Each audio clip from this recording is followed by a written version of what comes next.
Good candidate for hair transplant? Hello, I wrote yesterday a question about a hair transplant, but forgot to add some information. I'm 29 years old, and I suffer from hair loss since I was 18 years old.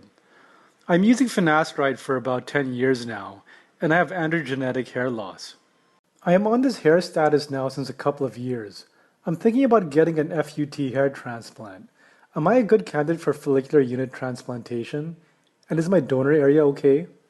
How much grafts would I need? Thank you very much. Thank you for your question.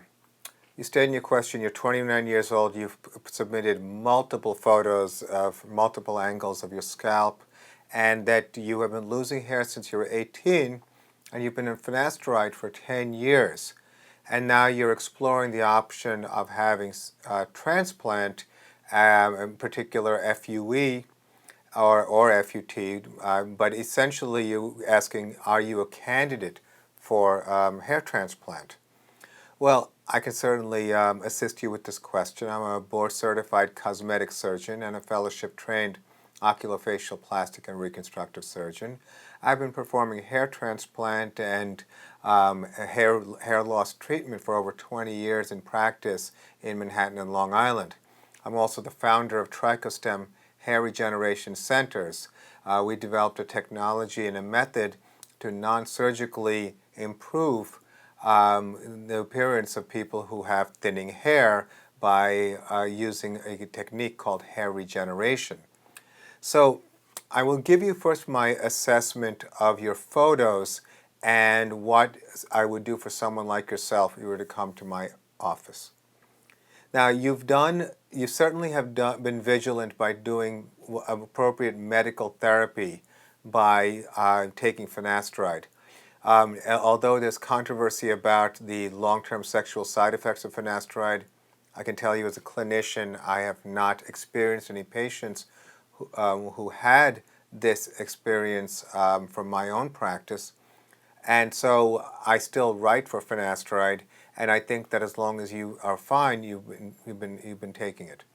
The challenge is that finasteride slows down the progression. It doesn't stop hair loss. We see patients who have been taking finasteride since 1997, and they can be almost bald. And even though it has value and benefit, it does have limitations. 60% of men will respond to it, 40% will not. And on top of that, it is clear that it doesn't stop the progression, but it does do a very good job at slowing it down. Now, in your situation, what I would say is that you still have too much hair density to make a transplant worthwhile. Your challenge is that you have density, but the hair is thinning. When you do a transplant, if you were to place thicker hairs where the thinning hairs are, you invariably cause something called collateral damage. You actually end up losing a lot of your existing hair. And although what I'm saying may seem a little controversial, I think this is one of the many reasons that people are less than excited about the outcomes of hair transplants, particularly in people with existing hair. In our practice, if someone like yourself comes, the first thing I would recommend is something called hair regeneration. Hair regeneration, as I discussed earlier, is a technique we developed using a combination of platelet-rich plasma with acellular matrix. Acellular matrix is a wound-healing material that we used initially to help improve the outcomes of the hair transplants. We wanted the grafts to heal better and more predictably. We wanted the donor area to also heal better. A side effect is that thinning hair became thicker. Now that was a side effect, but it was a challenge to make it into a system. And so we spent several years developing a process and a method to be able to systematically customize to individuals based on age, gender, degree of hair loss, the type of dosage and the method of delivery to consistently get that kind of result. Well, now we're at a point where we have done so well with this that we have patients who come from all over the world, and we actually developed TrichoStem Hair Regeneration Centers as a way to bring this treatment outside of our offices in Manhattan and Long Island. So I think that someone like you would be a very good candidate for a hair regeneration treatment, and I think you would not be a good candidate for a transplant.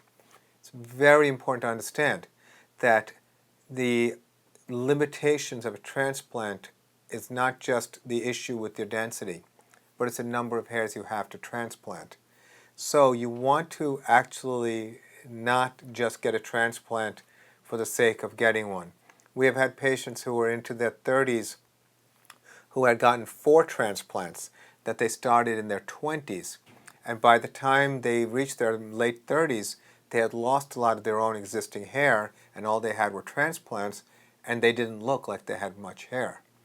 So it has been our observation over the years of doing hair regeneration that the earlier we catch somebody, the more hair we have to work with, the better the long-term benefits and outcome. The limitation of hair regeneration is we can't help a hair that is not there anymore. And that's an unfortunate limitation. It's not like the hair follicle stays behind and is always there even when you go bald. It's once it's gone, it really is gone.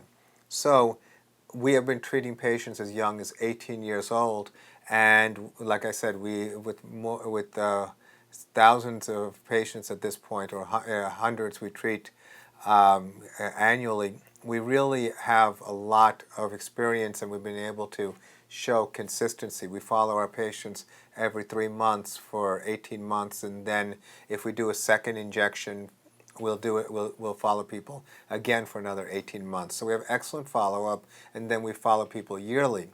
So we really have some really good data to help support this observation, and it's a remarkable treatment that has been very successful, and it helps people like yourself who are in this situation where you have too much hair to have a hair transplant, but you are progressively thinning.